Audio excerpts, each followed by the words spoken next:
So this is whole green gram. Take equal quantity of tapioca or sago or sabudana. Soak these in water for 4-5 hours or preferably overnight, and then go to the grinding stage. The green gram is still soaking in water, as you can see. Once they are ready, they become almost double in size. And this sago or tapioca, it needs to be washed. I forgot to tell you, wash sabudana thoroughly in water till the starch disappears, and then it's ready for soaking. So let it soak. So both sabudana and green gram have been soaking for 4-5 hours. So we have come to the grinding stage.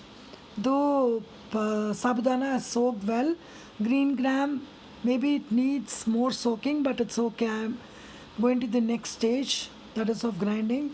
And then so grind these with cumin seeds, ginger and green chillies. Grind everything together to a thick paste. Yeah.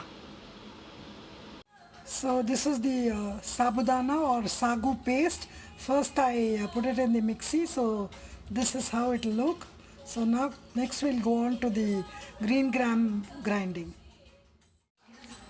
So now I'm adding this green gram paste. So just add it to this sagu paste.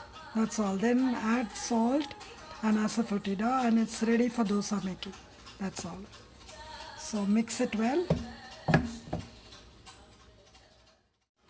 So the batter is ready for this gluten-free dosa or pesrit. So let's add salt now, salt to taste, and then Asaefotida. Yeah, that's it. Now mix, mix, mix, mix, mix.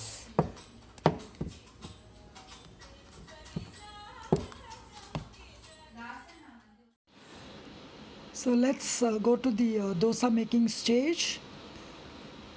Pour the batter and then use light hands to shape the dosas.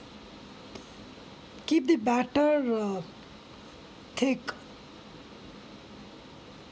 Don't make it too watery. Yeah. So I've already made one dosa over here. So now drizzle some oil. Yeah.